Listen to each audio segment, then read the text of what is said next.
اعوذ باللہ من الشیطان الرجیم بسم اللہ الرحمن الرحیم الحمد للہ رب العالمین والصلاة والسلام علی اشرف الانبیاء والمرسلین وعلی آلہ واصحابہ اجمعین اما بعد فاعوذ باللہ من الشیطان الرجیم بسم اللہ الرحمن الرحیم رب اشرح لی صدری ويسر لي أمري واحلل عقدة من لساني يفقهوا قولي صدق الله مولانا العظيم وبلغنا رسوله النبي الكريم ونحن على ذلك لمن الشاهدين والشاكرين والحمد لله رب العالمين.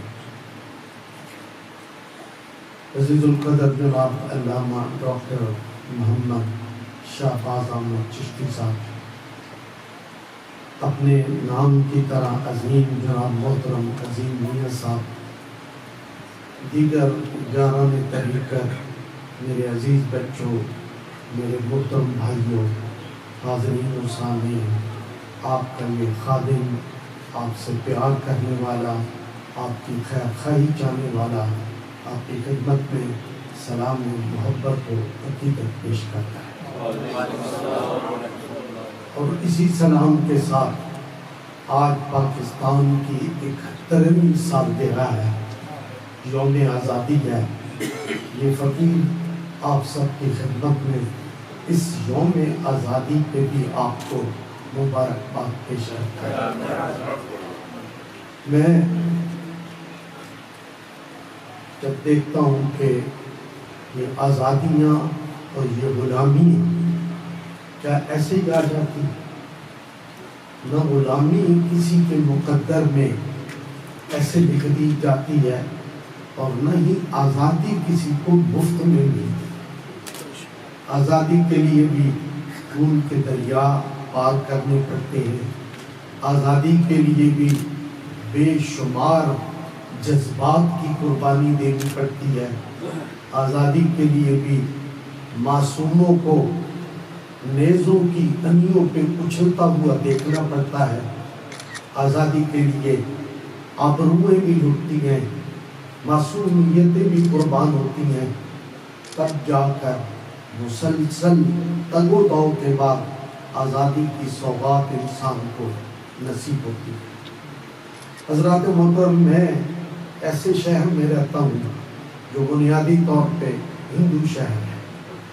میرے شہر کا نام ڈھیرا ہے جس کے بارے میں یہ کہا جاتا ہے کہ یہ وہ شہر ہے جس کا راستہ کوئی نہیں ہے. یہ وہ شہر ہے جس کے ارد گرد جو ہے وہ 80% ہندو رہتے تھے. مارکیٹیں ان کے قبضے میں تھی. کاروبار وہ اس کے والی و وارث تھے. علمی طور پہ وہ مسلمانوں سے بہتر تھے. معیشت کے حوالے سے وہ تعالیٰ تھے. میں اس شہر کا رہنے والا ہوں اور اس شہر کی میرے بزرگ مجھے بتاتے ہیں کہ شہر کے ایک کونے سے آپ چلیں آخری کونے تک جائیں کسی ایک مسلمان کی بھی آپ کو دکان نہیں ملتی. کاروبار ان کے قبضے میں تھے. معیشت ان کے قبضے میں تھی. معاملات ان کی دسترس میں تھے. اور مجھے گاندھی مہاتما گاندھی جو تھے وہ بھیرا آ کے رہتے تھے کیونکہ بھیرا میں جو ہندو تھے وہ مالدار ہندو تھے. اب بھی اگر کوئی دہلی میں جائے تو وہاں اس کو ایک بھروچی کالونی اور ایک بھیرا انکلیو جس طرح ہمارے لاہور میں ڈیفنس کالونی ہے نا گلبرگ ہے بین اسی طرح اس دہلی میں یہ جو بھیرا سے مائگریٹ کر کے ہندو گئے تھے انہوں نے پہلے بھروچی کالونی یعنی جو بھیرے کے حوالے سے ہے یہ کالونی وہ ان لوگوں کی ہے جن کا تعلق بھیرا سے ہے اور ایک بھیرا انکلیو یہ دو وہاں کی بہت پوش کالونی ہیں جن میں بھیرا کے ہندو آج کل قیام پذیر ہے. میرا کہنے کا مقصد یہ ہے میں جس شہر سے ہوں اس شہر کی بود و باش ہندوؤں کی تھی. اس شہر کی ساری صلاحیتیں ہندوؤں کی تھی. علمی مقام ہندوؤں کا تھا. معیشت جن کے قبضے میں تھی وہ ہندو تھے، وہ لوگ، وہ حضرات، وہ مسلمان جن کے ہاں اکثریت میں ہندو تھے اور اقلیت میں مسلمان تھے، وہ آزادی سے پہلے ان تمام چیزوں کو بڑے اچھے طریقے سے جانتے ہیں کہ غلامی کیا چیز ہوتی ہے اور آزادی کیا چیز ہوتی ہے۔ میں وہ آپ سے عرض کر رہا تھا، بے شمار میرے ابھی اس شہر میں میرا میں ایک خاتون ہے جس کی عمر ابھی 90 سال کے قریب ہے، وہ بیرا میں رہتی ہے، وہ رات کو سوتی ہے تو تکیے پہ سر رکھتی ہے، جب صبح اٹھتی ہے تو اس کا تکیہ بھیگا ہوتا ہے، آنسوؤں سے تر ہوتا ہے۔ لوگ اٹھ کے پوچھتے ہیں، دادو آج سوئی نہیں تو؟ نانو آج تمہیں نیند نہیں آئی؟ آج تم نے آرام نہیں کیا؟ وہ بوڑھی کیا جواب دیتی ہے؟ وہ 90 سالہ بوڑھی یہ کہتی ہے، بیٹا مجھے نیند کیسے آئی؟ میری فاطمہ سکھوں کے برتن دھو رہی ہے، میری زینب ہندوؤں کے بچے پیدا کر رہی ہے، میری سکینہ فلاں جگہ دھکے کھا رہی ہے، وہ ماں جس کی جگر کے یہ ٹکڑے ذلیل و رسوا ہو رہے ہو، لوگوں کی جو ہے وہ نسلوں کو پیدا کر رہی ہو، ان ماؤں کی آنکھوں میں نیند آتی ہے؟ ان ماؤں کو سکون نصیب ہوتا ہے؟ میں اگلے دن سن رہا تھا ٹیلی ویژن پہ، ایک صاحب بیان کر رہے تھے، تو کہہ رہے تھے جب ہمارا قافلہ چلا نا جلندھر سے، تو ہمارے باپ جو ہیں اور ہمارے جو مسلمان جو مرد تھے، تو انہوں نے ہمیں کہا کہ اگر تم چل رہی ہو تو ہم دفاع کریں گے اپنی عزت کا، اپنے بچوں کا، اپنی معصومیت کا ہم دفاع کریں گے، اور اگر ہم بچ گئے تو ہم نعرہ تکبیر لگائیں گے، اور اگر ہم ہار گئے، ہم نہ بچ سکے، تو پھر تم نے واپس نہیں آنا، یہ دریا ہے، اس دریا کے کنارے پہ کھڑی ہو جاؤ اور 2-2 فٹ پانی جہاں ہے نا اس میں کھڑا ہونا، ایسا نہ ہو کہ تم پھر باہر واپس آنا پڑے تمہیں اور بھاگ کے جانا پڑے، اس میں تم کھڑا ہو جانا۔ اگر ہماری طرف سے نعرہ تکبیر نہ آئے نا تو پھر ان معصوم بچوں کو ہاتھوں میں پکڑ لو اور اسی دریا میں چھلانگ لگا دو۔ وہ بزرگ کہہ رہے تھے میرے تو پاؤں اس دن سے لے کے آج تک گرم نہیں ہوئے، وہ ٹھنڈک کی وجہ سے آج بھی ٹھنڈے ہیں، وہ ٹھنڈک میں آج بھی محسوس کرتا ہوں۔ اس لیے آزادی مفت میں نہیں ملتی، آزادی کی قیمتیں ادا کرنی پڑتی ہیں، پھر جا کر وہ نصیب ہوتی ہے۔ میں نے ابھی پیچھے بالٹیمور میں گیا تو وہاں بھی میں نے دوستوں کو یہ بات سنائی، یہ جب بوسنیا اور کوسوو میں وہ ایک ظلم کا بازار گرم تھا، اور اس وقت جو ہے وہ معصوم بچوں کی، کوسوو میں معصوم بچوں کی، ان کے فوجی یہ جو انگلی ہیں نا پنجے، ان کو کاٹ لیتے، اور ان کو کاٹنے کے بعد ان کے وہ ہار بناتے، ہار بنا کے اور وہ گلی کوچوں میں گھوم رہے ہوتے، اور یہ سمجھا جاتا جس کے گلے میں بچوں کی ان انگلیوں اور ہاتھوں کا ہار بڑا ہے وہ بڑا سورما، وہ بڑا بہادر، وہ بڑا طاقتور ہے، اور جس کا چھوٹا ہے وہ چھوٹا طاقتور ہے، وہ چھوٹا سورما ہے، وہ چھوٹا ترجیح آدمی ہے۔ تو وہ دیکھتے کہ معصوم بچے، کسی کی 2 سال، کسی کی 4 سال، کسی کے 3 سال، کسی کی 2.5 سال، یہ ان کی عمریں تھی، اور ان کے ہاتھوں کو وہ کاٹ دیتے تھے، تو ماؤں کو بڑا رحم آتا، وہ بڑی کرب میں مبتلا ہو جاتی تھی، بڑی پریشانی میں جاتی تھی۔ تو وہ انہوں نے وہ مغرب کی طرف سے، خاص طور پہ فرانس کی طرف سے، ان کی NGOs نے یہ اعلان کیا کہ بھئی یہ جو ہے نا ہم آپ کے یہ بچے جو ہیں جن کو یہ مار رہے ہیں، یا جن کے والدین مر گئے ہیں، یا جن کے ساتھ زیادتی ہو رہی ہے، ہم ان کو اپنے ملک میں لے جاتے ہیں اور وہاں جا کر ان کو رکھیں گے، ان کو کھانا دیں گے اور ان کو تعلیم دیں گے، ان کو دودھ و باش ہم لک آفٹر کریں گے۔ تو یہ اعلان کر دیا انہوں نے، اور یہ اعلان پورے کوسوو، بوسنیا اور علاقوں میں یہ پھیل گیا۔ اب میں اس خوف سے کہ ہمارے بچوں کو چلو یہ یہاں نہیں، ان کے لیے حالات سازگار، تو یہ چلے جائیں، یہ فرانس چلے جائیں، یہ پیرس چلے جائیں، وہاں روٹی تو ملے گی، یہاں محفوظ تو رہیں گے، جہاں جان سلامت تو ہوگی، آنے والے وقت میں کسی وقت بھی یہ لوگ پھر لوٹ آئیں گے، ہمارے جگر کے ٹکڑے پھر ہمارے پاس ہوں گے، ہم ان کو اپنی آنکھوں کے سامنے سنگینوں کے اوپر سوار ہوتا تو نہیں دیکھیں گی۔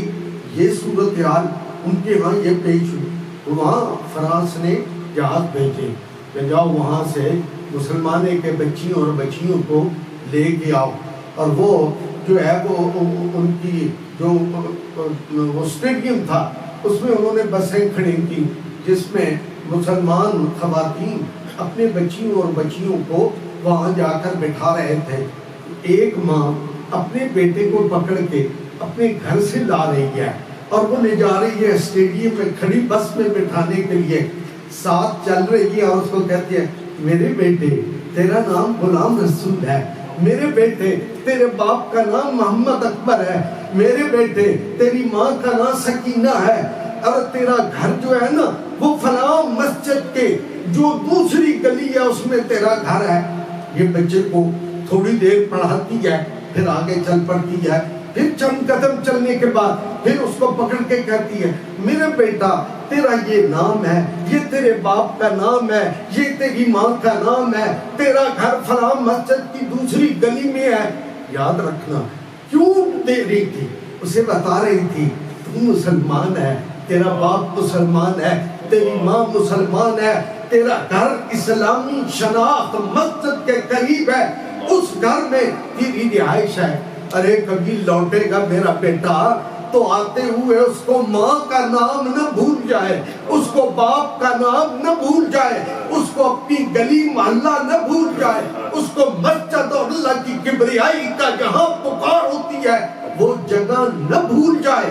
وہ اس لیے اس کو کہہ رہی تھی یاد رکھنا باپ کا نام یہ ہے، بیٹا تیرا نام یہ ہے، تیری ماں کا نام یہ ہے، تیرا گھر فلاں گلی میں ہے۔ وہ اس کو سبق دے رہی تھی، وہ اس کو پڑھا رہی تھی، وہ اس کے شعور اور لا شعور میں یہ چیزیں پختہ کر رہی تھی کہ تو کون ہے، تو نے کس کا کلمہ پڑھا ہوا ہے، تو کس کی اولاد ہے، تو نے کس کی چھاتی سے لگ کے دودھ پیا ہے، تو نے کس گھر میں وقت گزارا، تو نے کس گھر کی اس مسجد کی بلند دیواروں میناروں سے اللہ کی کبریائی کی آوازیں تیرے کانوں میں پہنچتی رہی۔ یہ یاد رکھنا، یہ سوال، یہ شناخت۔ اب وہ بچہ چلا گیا، اب وقت گزرنے لگا، اب 1 سال گزر گیا، 2 سال گزر گئے، 4 سال گزر گئے، وہ ماں ادھر تڑپتی رہی، وہ اس بیٹے پہ کیا بیت رہی وہ اس کو خبر نہیں ہے۔ 5-7 سال کے بعد وہ ماں مر گئی اور اس کے گھروں کے نشان مٹ گئے، آپس کی لڑائیوں نے وہ جو گلیاں تھیں ان کو مسمار کر دیا، مسجدوں کی میناروں کو گرا کے رکھ دیا۔ اب 10 سال 15 سال 14-20 سال کے بعد ایک خط آیا اسی پتے کے اوپر جس پتے میں وہ ماں رہتی تھی، اور وہ خط تھا اس کے اس بیٹے کی طرف سے جس کا نام اس نے بتایا تھا غلام محمد، جس نے اس کی باپ کا نام محمد اکبر بتایا، جس نے اس بیٹی کا نام، ماں کا نام اس نے سکینہ بتایا، جو شناختیں تھی انہی کے نام اسی پتے پہ، لیکن ماں تو مر گئی تھی، گھر ٹوٹ پھوٹ کا شکار ہو گیا، وہ اس مسجد کے کنگرے جو ہیں وہ انہوں نے گرا دیے تھے۔ اس کیفیت میں جب 20 سال کے بعد خط کھول کے پڑھا گیا نا، اس خط میں کیا لکھا تھا، اس آزادی جو آج وہ آزادی انجوائے کر رہے ہیں، اس آزادی کی قیمت کیا دی گئی تھی۔ اس میں یہ لکھا تھا اے میری اماں، میں فرانس پہنچ گیا ہوں، میں آرام سے ہوں، میری اماں اب میرا نام محمد اکبر باپ نہیں ہے اور غلام محمد میں نہیں ہوں، میرا نام وکٹر ہے۔ اماں مجھے اب مسجد کہیں نہیں ملتی، میں ہولی مریم کی جو تصویر ہے ہر روز اس کو صاف کرتا ہوں۔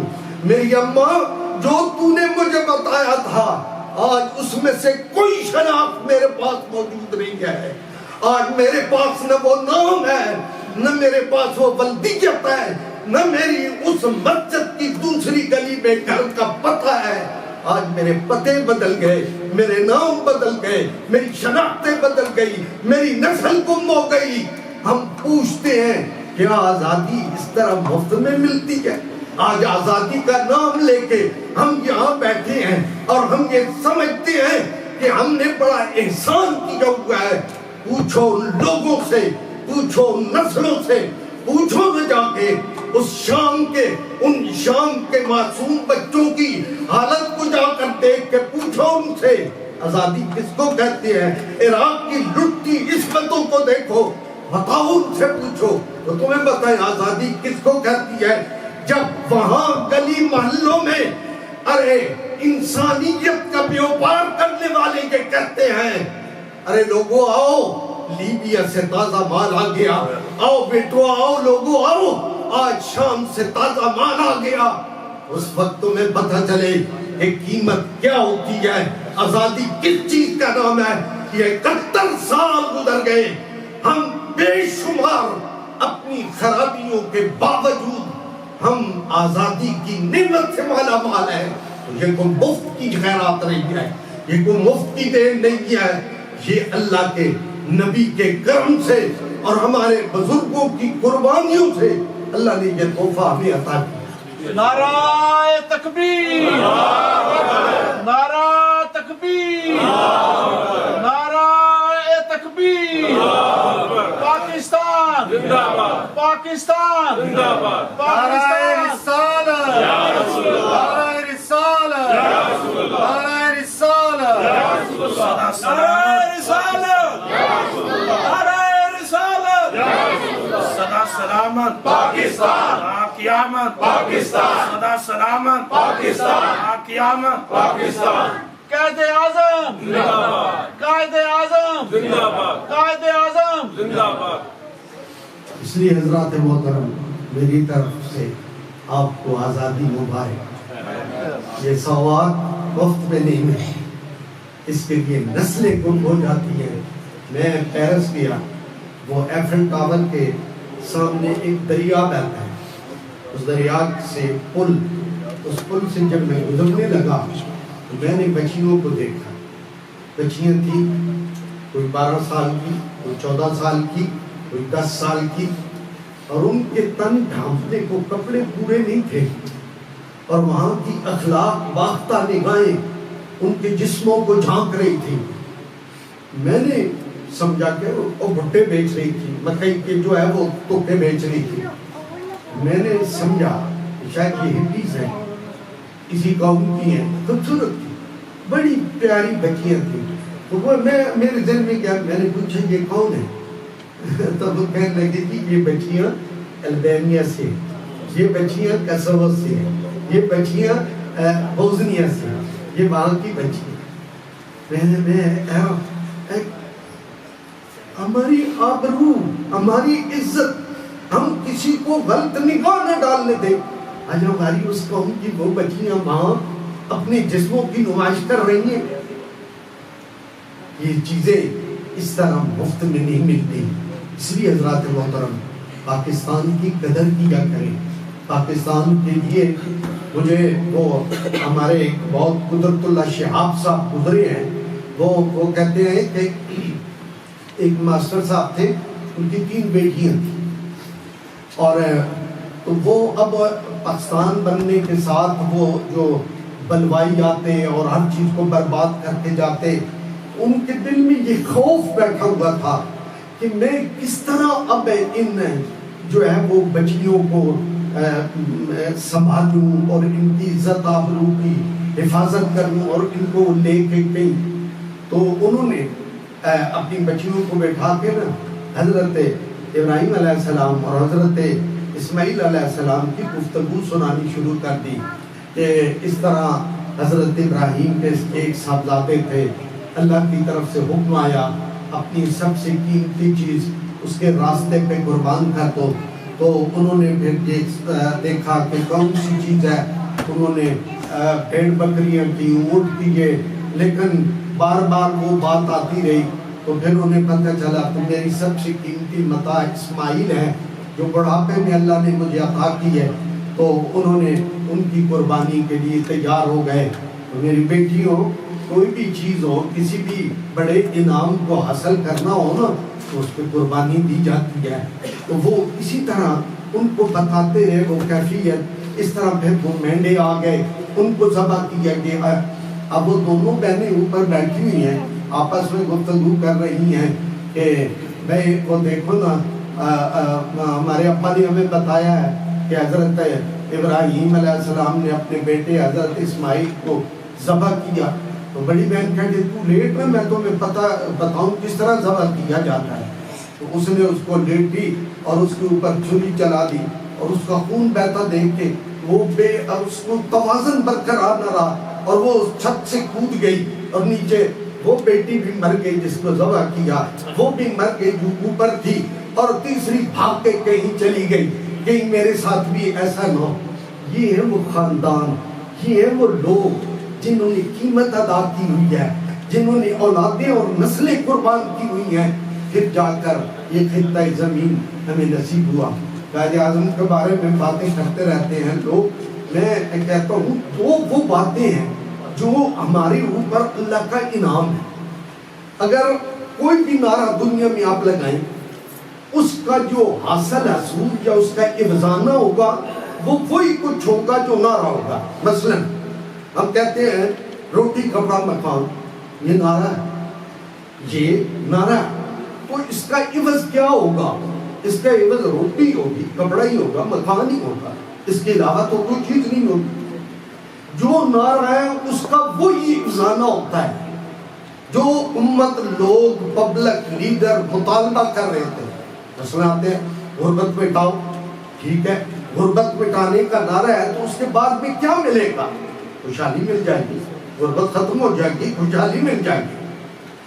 اگر یہ نعرہ کوئی لگائے کہ ہم جہالت کو ختم کرنا چاہتے ہیں، علم کو لانا چاہتے ہیں، تو اس نعرے کے بدلے میں عوض میں کیا ملے گا؟ علم ملے گا، جہالت ختم ہو جائے گی۔ لیکن یہ ایسا نعرہ نہیں ہے جو ہر ایک کے لیے اٹریکٹیو ہو۔ روٹی کپڑا مکان ان کے لیے ہے جن کے پاس روٹی نہیں ہے، جن کے پاس کپڑا نہیں ہے، جن کے پاس مکان نہیں ہے۔ جن کے پاس روٹی ہے، جن کے پاس کپڑا ہے، جن کے پاس مکان ہے، وہ اس نعرے کے پیچھے کیوں چلے؟ وہ کہتے ہیں علم جو ہے جہالت کو ختم کرنا ہے، علم کو لانا ہے۔ ہاں جو علم کو لانا ہے تو جاہل ہے اس کے لیے علم نفع بخش ہوگا، جو جاہل نہیں ہے آلریڈی علم، اس کو اس نعرے کی کوئی ضرورت نہیں۔ اسی طرح غربت مٹاؤ، اب بھائی جو غریب ہے وہ تو اس کی طرف آئے گا، نعرے کی طرف، لیکن جو غریب نہیں ہے، جس کو اللہ نے دیا ہوا ہے سب کچھ، تو وہ کدھر جائے گا؟ وہ اس کی طرف نہیں آئے گا۔ تو جتنے بھی نعرے لگتے ہیں وہ صرف اسی کے اوپر ہوتے ہیں جو ان کا افزانہ ہوتا ہے، وہ سب کے لیے نہیں ہوتے۔ یہ مسلمانوں کی خوش نصیبی تھی کہ ان کو ایک ایسا نعرہ نصیب ہوا جو سب کے لیے تھا۔ پاکستان کا مطلب کیا؟ لا الہ الا اللہ۔ پاکستان کا مطلب کیا؟ لا الہ الا اللہ محمد رسول اللہ۔ یہ وہ نعرہ تھا جس نے امت کو اکٹھا کیا، جس نے امت کو ایک کیا، جس نے امت کو سر جوڑ کے بٹھا دیا۔ یہ وہ نعرہ تھا۔ قیادت تھی، قیادتیں آتی رہی، قیادتیں چلتی رہی، لیکن وہ قیادت جس قیادت پہ امت نے اعتبار کیا وہ قائد اعظم کی ذات تھی، وہ قائد اعظم کی ذات تھی۔ قائد اعظم کون تھا؟ قائد اعظم کی کیا، میں ایک دن ان کا ایک سیکٹری جو تھا، پرائیویٹ سیکٹری، اس کے بعد اس سے وہ انٹرویو لے رہے تھے، وہ اس سے پوچھنے لگے اچھا آپ قائد اعظم کے پاس رہتے تھے، آپ ان کی خدمت کرتے تھے، تو قائد اعظم کیا کہتے تھے؟ تو ان سے لوگ جو ہیں بڑی محبت کرتے تھے، وہ لوگ ان کی طرف جان دیتے تھے، تو آپ اس کے بارے میں قائد اعظم سے کبھی گفتگو ہوئی؟ اس نے کہا جی ہوئی۔ حضرت نے کہا آپ نے کبھی کہا کہ قائد اعظم رحمۃ اللہ علیہ یہ قوم آپ سے بڑی محبت کرتی ہے، بڑا پیار کرتی ہے، تو آپ انہوں نے کہا ہاں۔ تو نے کیسے؟ انہوں نے کہا مجھے خط آتے ہیں، لوگ کہتے ہیں جناب آپ مجھے اجازت دیں میں آپ کے پاس آؤں، آ کر آپ کی خدمت کروں، آپ کے جوتے پالش کروں، آپ کے کپڑے استری کروں، آپ کی شیروانی کو تیار کروں، یہ وہ ان کی ڈیمانڈ ہوتی ہے۔ تو قائد اعظم آپ کو تو پھر خوش ہونا چاہیے نا، تو آپ اس بارے میں کیا کہتے ہیں؟ تو کہنے لگے میں غمزدہ ہوتا ہوں، میں رنجیدہ ہوتا ہوں۔ کیوں؟ ان کا اس لیے کہ میری قوم کو چاہیے تو یہ تھا۔ مجھے خط لکھتی قائد اعظم تو قائد اعظم بن گیا، ہمیں بھی بلانا، وہ نسخہ بتا ہم کس طرح قائد اعظم بنے۔ کہا میری یہ قوم کتنی غلام ذہنیت کی ہو گئی ہے، جب بھی میں تمہاری یہ چیزیں کروں۔ قائد اعظم کہتے تھے میں رنجیدہ ہوتا ہوں۔ ہم لوگ ہیں، ہمارے یہاں بھی اسی طرح کے معاملات ہوتے ہیں، ہم تو بڑے خوش ہوتے ہیں اور اس بچے کو 2 انعام دیتے ہیں جو جوتے اچھے پالش کرے۔ واہ بھائی واہ، تو نے کمال جوتا پالش کیا۔ ارے استری کس نے کی؟ اس بچے نے کی۔ لو جی کمال کر دیا جس نے استری کی، فلانے نے تمہاری یہ ڈیوٹی، تم نے کمال ہو گیا۔ وہ کیا انسان تھا؟ کیا اس کو اپنی ذاتی آسائشیں نہیں چاہیے تھی؟ ہر چیز چاہیے، مطلوب تھا، لیکن وہ لیڈر تھا، وہ اللہ کا انعام تھا، وہ شخص تھا جس کے اوپر پوری قوم کو اعتماد اور بھروسہ کرنا تھا۔ اس لیے وہ یہ نہیں کہتا تھا، وہ یہ کہتا تھا کہ بھائی میں یہ چاہتا ہوں میری قوم کس غلامی میں پڑی ہوئی ہے، کہتی ہے کبھی جوتا صاف کروں، کبھی کپڑے استری کروں، وہ میرے پاس آئے مجھ سے پوچھے قائد اعظم کیسے بنتے ہیں، محمد علی جناح کیسے بنتے ہیں، قوم کے رہنما کیسے بنتے ہیں۔ لوگ آج کے کسی آپ دور، ایک دفعہ لارڈ ویور جو ہے وہ ہندوستان کا وائس رائے تھا، قائد اعظم کے پاس بیٹھا ہوا، کھانا دیا اس نے، اور کھانے میں دیکھ کے اس نے کہا محمد علی جناح میرا یہ دل چاہ رہا ہے کہ آپ کو ہندوستان کا جو ہے نا وہ گورنر جنرل بنا دیا جائے، آپ جو یہاں کا سب سے بڑا عہدہ ہے وہ آپ کو دے دیا جائے۔ قائد اعظم رحمۃ اللہ علیہ نے یہ بات سنی، اپنا ہیٹ اٹھایا اور باہر کی طرف چل دیے۔ وہ دوڑتا ہوا آیا، قائد اعظم آپ نے میری آفر نہیں سنی، آپ نے، میں نے جو آپ کی خدمت میں بات کی ہے وہ آپ نے نہیں سنی، میری اس آفر کا آپ نے جواب نہیں دیا، آپ کھانا کھائے بغیر چل دیے۔ قائد اعظم نے مڑ کے کہا میں نے تمہارا کھانا نہیں کھانا، میں اس جگہ کھانا کھانے آیا تھا، اپنی قوم کا سودا کرنے نہیں آیا۔ یہ وہ لوگ ہیں، یہ وہ اللہ کا انعام ہے۔ آج ہم یہ آزادی کی سوغات تو کہتے ہیں، ہم فقہ میں پڑھتے ہیں اور ہمارے علماء یہ جانتے ہیں، ایک غلام ہونا، اس کو آزاد کر دیا جائے، کروا دیا جائے تو اسے جنت میں ہو اعلیٰ مقام ملتا ہے۔ اور جس ذات نے، جس شخصیت نے کروڑوں لوگوں کو آزادی دلا دی، اس کو سمجھتے ہیں کہ وہ یوں ہی ہے۔ حضور ضیاء الامت سے میں نے، حضور ضیاء فرماتے تھے جس بندے کے اوپر قائد اعظم کی قہر کی نظر پڑ گئی وہ کبھی بھلا پورا نہیں۔ میں یہ کہتا ہوں جس بندے کے اوپر قائد اعظم کی قہر کی نظر پڑ گئی وہ نہیں بھولے گا، اور وہ بندہ جو اس پاکستان کو کسی طریقے سے گزر پہنچائے گا وہ بھی اس دنیا میں عزت کبھی نہیں پائے۔ پاکستان زندہ باد، تب کے نعرہ مارے ذرا پاکستان نا، پاکستان زندہ باد، پاکستان زندہ باد۔ پاکستان کا مطلب کیا؟ لا الہ الا اللہ۔ پاکستان کا مطلب کیا؟ لا الہ الا اللہ۔ پاکستان کا مطلب کیا؟ لا الہ الا اللہ۔ کوئی کانفرنس ہو رہی تھی اور اس کی مسلم لیگ اور کانگریس کی، اور دوسرے دن کسی جگہ ملاقات تھی اور گفتگو تھی، تو رات کو ایک شخص گھومتا گھومتا گیا ہندوؤں کے کیمپ میں، اس نے دیکھا ان کے تمام لیڈر سوئے ہوئے۔ وہ پھر قائد اعظم کے مسلم لیگ کے کیمپ پہ آیا تو اس نے دیکھا قائد اعظم رات کو جاگ رہے ہیں، مطالعہ کر رہے ہیں، پڑھ رہے ہیں، تیاری کر رہے ہیں۔ تو اس نے کہا ان کے لیڈر سارے سوئے ہوئے اور آپ جاگ رہے ہیں۔ تو نے کہا میری قوم سو رہی ہے اس لیے میں جاگ رہا ہوں، ان کی قوم جاگ رہی ہے اس لیے وہ سو رہی ہے۔ ہماری یہ بڑی بدنصیبی ہے کہ ہم نے قائد اعظم جیسے ہستی کا، پاکستان کو وہ راستہ بنا کے چلنے کا، وہ ٹریک دینے کی مہلت نہ ملی۔ اگر وہ ملتی تو پتہ چلتا پاکستان بنانے والوں نے کس ترتیب اور کس حسن و جمال اور کس قربانی سے بنائے. حضرات محترم، ایک بار پھر قائد اعظم رحمۃ اللہ علیہ سے کسی نے کہا اتنی محنت کیوں کرتے ہیں؟ ساری رات جاگتے رہتے ہیں، سارا دن کام کرتے ہیں. آپ لوگ جو ہے وہ کبھی راتوں کو اسٹڈی کر رہے ہیں، کبھی نقشوں پہ اپنی ترتیب بنا رہے ہیں، کبھی میٹنگیں ہو رہی ہیں، اتنی محنت کیوں کرتے ہیں؟ کیا جواب ہے؟ کہا اس لیے محنت کرتا ہوں کل اپنے رب کی بارگاہ میں جب پیش ہوں نا تو میرا رب مجھے دیکھ کے کہے وینڈر مسٹر جناب وینڈر. یہ لوگ ہیں جنہوں نے پاکستان بنایا. آئیے پاکستان سے پیار کیجئے، پاکستان سے محبت کیجئے، پاکستان کی اس قدر کو، اس آزادی کی نعمت کو جو ہے وہ ہمیشہ اپنے دل میں اس کو بٹھائے رکھیں.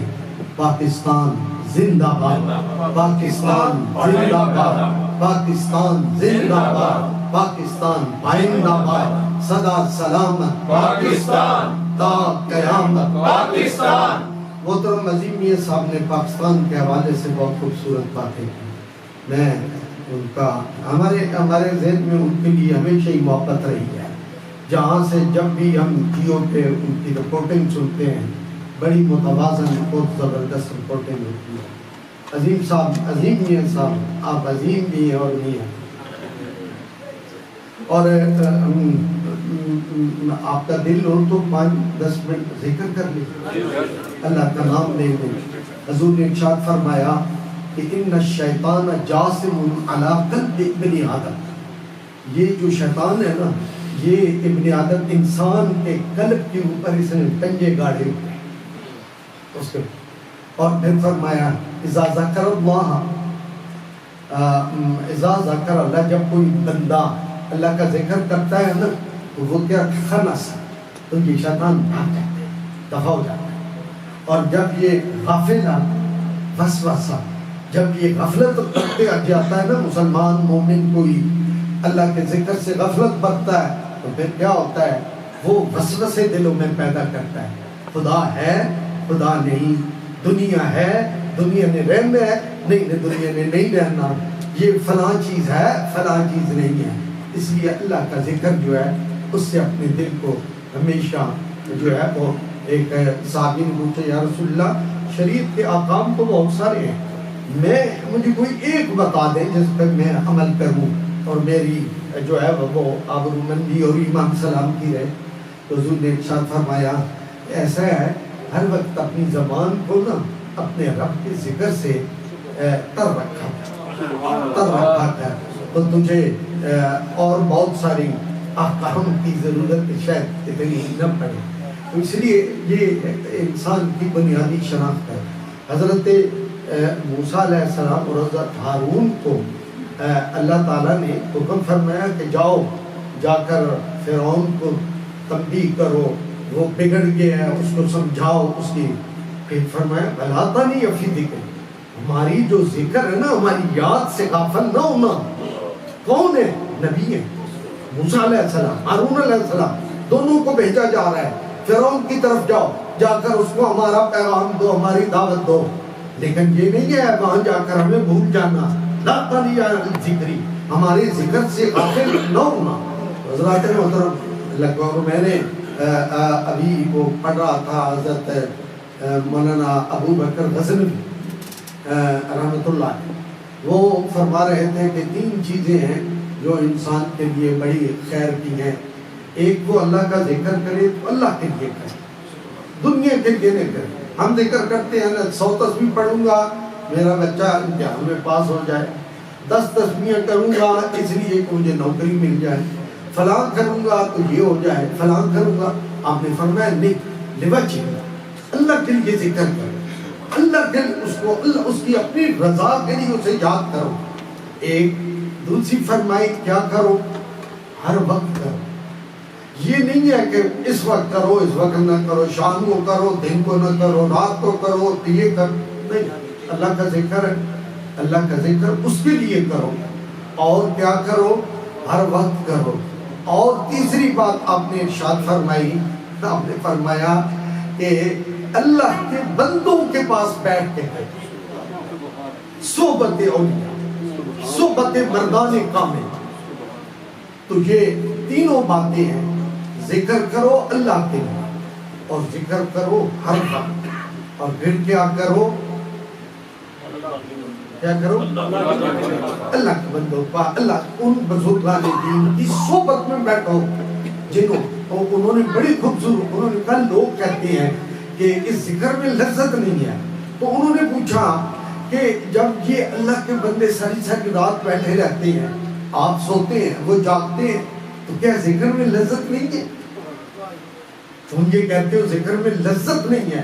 ان کا حضرت ابراہیم ابن ادم بادشاہ وقت تھے, اور پھر انہوں نے اپنی بادشاہی کو ٹھوکر ماری اور جا کر دریا کے کنارے پہ بیٹھ گئے اور اللہ کے ذکر میں مصروف ہو گئے.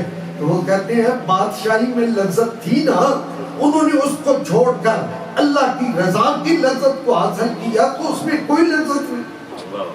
دنیا میں ہم نے تاریخ آپ دیکھ لیں اہل اللہ کی, اس میں یہ تو نظر آئے گا کہ ایک بادشاہ ہے, اس نے تخت کو چھوڑا اور فقر اختیار کیا. یہ مثالیں موجود ہیں, لیکن یہ مثال کوئی نہیں ہے جس نے فقر کو اختیار کیا, اس نے پھر فقر کو چھوڑا اور پھر بادشاہی کی طرف ہے. ایسا کوئی نہیں. اس لیے حضرات محترم, یہ بڑی پاکیزہ چیزیں, اللہ ان کی لذتوں سے ہمیں مالا مال فرمائے. بسم اللہ الرحمن الرحیم. میں اب پڑھتا جاؤں, آپ میرے ساتھ پڑھتے جائیں. 7ویں بار محمد رسول اللہ صلی اللہ علیہ وسلم, اس طریقے سے 5-6 منٹ اللہ پڑھیں. بسم اللہ الرحمن الرحیم. افضل الذکر لا الہ الا اللہ.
آپ نے علماء سے یہ بات سنی ہوگی کہ سرکار دو عالم صلی اللہ علیہ وسلم کے روضہ اطہر کے سامنے ہر روز 70,000 فرشتے آتے ہیں اور آ کر سلام پیش کرتے ہیں، اور پھر وہ سارا دن ساری رات کی ڈیوٹی کر کے وہ چلے جاتے ہیں.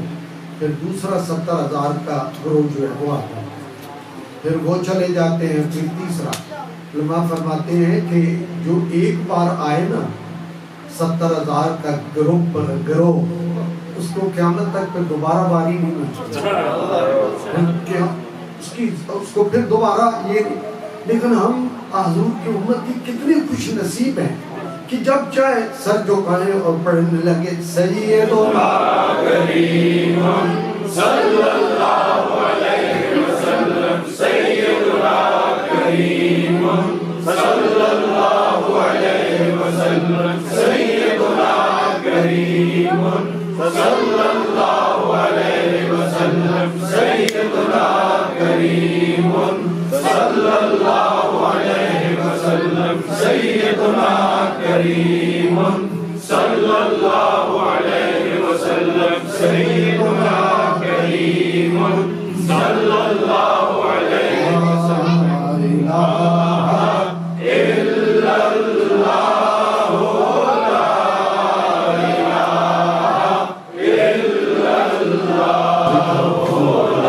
اللہ کا ذکر، اللہ یاد اس کی برکات سے ہم سب کو مالا مال فرمائے۔ پروردگار عالم ہمیں توفیق دے کہ ہم اپنے دن کے کسی حصہ میں یا رات کے کسی لمحوں میں اپنے رب کی یاد کو اپنی سینے میں ہمیشہ اس کا چراغ جلائے رکھیں، حضور کی ذات کے اوپر ہمیشہ درود و سلام پیش کریں۔ پروردگار عالم اپنے حبیب کے صدقے ہماری دلی مرادوں کو پورا فرمائے، ہماری زندگی میں جو مشکلات ہیں ان میں آسانی فرمائے، جن کی اولاد نہیں انہیں اولاد مدینہ صالح عطا فرمائے، جن کی اولاد ہے ان کو، جہاں کے ماں باپ اپنی اولاد کے بارے میں انتہائی پریشان ہیں، انتہائی پریشانی میں مبتلا ہے، مولا ہم سب پہ کرم فرما۔ نبی کے غلام ہیں، رزق کی کمی کے لیے وہ وہاں سے چل کے یہاں ہے، ان کو رزق بھی دے اور ان کے بچوں کو بخت اور تابعداری دی۔ پروردگار اپنے حبیب کے صدقے اس ملک کی جو اچھائیاں ہیں وہ ہمیں بھی نصیب فرما، اس ملک کی وہ خرابی ہے ان سے ہمیں ہمارے بچوں کو محفوظ فرما، ایمان کو سلامت فرما، بے آبروئی سے محفوظ فرما، بے بسی سے محفوظ فرما، مایوسیوں سے محفوظ فرما، بے برکتیوں سے محفوظ فرما، بے آبروئی سے محفوظ فرما۔ ربنا آتنا فی الدنیا حسنۃ وفی الآخرۃ حسنۃ وقنا عذاب النار وادخلنا الجنۃ مع الابرار یا عزیز یا غفار یا رب العالمین۔ پروردگار عالم اس کونے کو اللہ نے کس طرح اپنے ذکر سے آباد کیا، اب ہمارے دوست اور جگہ لے رہے ہیں، اللہ تعالیٰ اس کی خرید میں اس کے معاملات میں آسانی فرمائے اور وہ آسانی کے ساتھ ہمیں عطا فرماتا اور اس کے نام کا تذکرہ، اس کے نبی کی یاد ہمیشہ وہاں قائم و دائم رہے۔ پروردگار عالم اپنے حبیب کے صدقے ہمارے ملک پاکستان کی حفاظت فرما، ہمیں اچھے رہنما دے، اچھی قیادت عطا فرما، ہماری جو مجبوریاں پریشانیاں کمزوری ہیں ان کو اپنی جناب سے اپنے کرم سے انہیں دور فرما۔ ربنا لا تزغ قلوبنا بعد إذ هديتنا وهب لنا من لدنك رحمة إنك أنت الوهاب واعف عنا واغفر لنا وارحمنا أنت مولانا فانصرنا على القوم الكافرين۔ میرے اللہ جو نعمتیں دیتا ہے وہ تیری ذات ہے، عزت دینی ہے تو تو نے، وقت دینے ہیں تو تو نے، رزق دینا ہے تو نے، اولاد بخشنی ہے تو نے، نوکریاں کاروبار میں وسعت کامیابی یہ سب تو نے عطا کرنی ہے۔ یہ ہر نعمت عطا فرما اور اس کی شکر کی توفیق دے اور وہ نعمتیں ہمیشہ باقی رکھ، جو کمی ہے اپنی جناب خاص سے پوری فرما۔ میرے اللہ میرے اور میرے دوستوں کے جو صغیرہ گناہ ہیں، جو کبیرہ گناہ ہیں، جو ہمارے دعاؤں کی قبولیت میں رکاوٹ ہیں، مالک وہ گناہ معاف فرما، ہماری التجائیں قبول فرما، ہماری درخواستیں منظور فرما۔ ربنا آتنا فی الدنیا حسنۃ وفی الآخرۃ حسنۃ وقنا عذاب النار وادخلنا الجنۃ مع الابرار یا عزیز یا غفار یا رب العالمین۔ وصلی اللہ علی حبیبی خیر خلقی و نور عرشی محمد وعلی آلہ وصحبہ۔